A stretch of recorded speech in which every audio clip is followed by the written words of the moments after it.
Hello, welcome back to the channel. This video is going to be a different one. I don't usually make videos like this, but I just feel so passionate, angry. I have opinions on these topics. I just have to let it all out. So I'm just going to rant while you watch me play with slime. Let me tell you about a recent experience I had watching a movie at the theaters. When did it become acceptable to talk throughout the whole movie? Is movie theater etiquette not a thing anymore? Because why are we having full-blown conversations as if you're in the living room? What is there to even talk about? Why do you feel the need to comment on everything? Is it really that hard to shut up for 2 hours out of your entire 24-hour day? You can't wait until the movie is over? I really don't get it. Do people just not realize how loud they're being? It boggles my mind how unaware people are. Look, I don't mind reactions here and there during the movie and talk all you want during the ads, the trailers, but once the movie starts, shut your bitch ass up! You're not in your living room! God forbid I want to watch a movie in peace. I really had to let that out of my system, clearly. As I get older, my patience is getting lower and lower for people's sense of entitlement and lack of courtesy. There was this couple that was sitting next to me at the theaters. I was watching Demon Slayer Infinity Castle, by the way, which I'll talk about after. I got some stuff to say about that. They were talking throughout the entire movie at a normal volume, not even whispering, completely unaware how loud they're being. I was debating for the longest time to say something, but I ended up not saying anything, and I wish I did. I really hate being that person telling people what to do or telling them to stop whatever they're doing. I don't like confrontations. It sucks because this type of behavior needs to be called out more. It's so rude and inconsiderate, and all it takes is for someone to take what I'm saying the wrong way and it can just escalate physically too. People are crazy these days. I just recently read that a man peed on a kid at the theaters and they were also watching Demon Slayer 2. Like, what the fuck?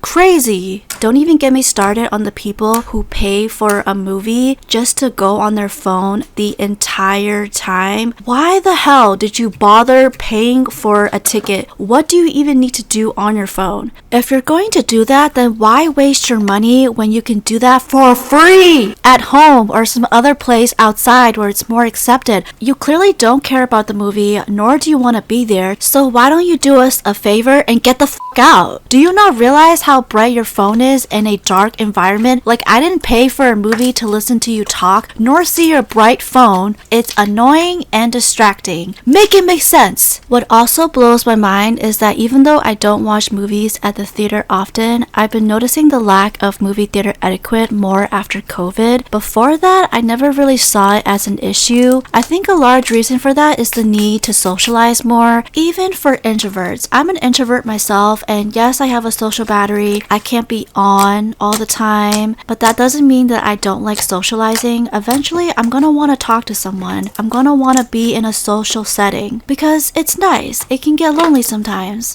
Every day, we are consuming large amounts of short-form content on social media, and we are on our phones way too much. It's unhealthy. It increases our short attention span, and we start to take the simple things for granted. We get irritated easily and start losing ourselves. I have to admit, I'm one of them. I really hate how undisciplined I am and how attached I am to my phone. It's really not that deep. It shouldn't be hard to not go on your phone for hours at a time. I wish I was more in the moment, more present, to really cherish the world, the connections, the memories. At least in the movie theaters, I can put my phone away and I can shut up. Unlike some people, if I'm going to be paying for a movie, I want to know what's happening. I'm locked in. You know what we need to do? Go on a social media and phone detox for a week or even longer to just touch grass. Easier said than done. Thank you for listening to me rant about movie theaters. I really went off there. Let's talk about Demon Slayer now. There will be spoilers, so if you haven't watched Infinity Castle yet, I suggest you exit now. I was actually a low-key hater of the show in the beginning, okay? I was like, why is this so popular? What's the hype? It's not just Demon Slayer. With anything that gets popular, it's human nature to hate on it, and I was one of them. But I never publicly said my opinion on it. I'm the type of person that needs to try something something, experience it, whatever it may be, before committing to my perspective on it. I decided to give it a watch the first few episodes of season 1. I wasn't convinced, wasn't invested. I thought it was a bit childish for me, but then it got better midway to the end of the season. Season 2 is what got me hooked, and the rest is history. I was blown away with Infinity Castle. It was peak! The animations, the visuals were absolutely amazing. The design of the castle, insane. The whole family drawing the blueprint of the castle in real time with Yoshiro's blood art, iconic. The fights were so good, had me on the edge of my seat. Although some fights were too short, like with Zenitsu and Kaigaku, it was hype when he used his own form, but I felt like it was too easy. I also cried when they were showing his flashback to his grandpa saying, "You're my pride and joy." That broke me. Shinobu died too quickly. I wish they showed more of her potential. I'm comparing this to Rengoku and Akaza's fight. You can tell he really tried his absolute best. You're telling me she spent all that time with pent-up anger and then to have the opportunity to avenge her sister just to die so quickly like that?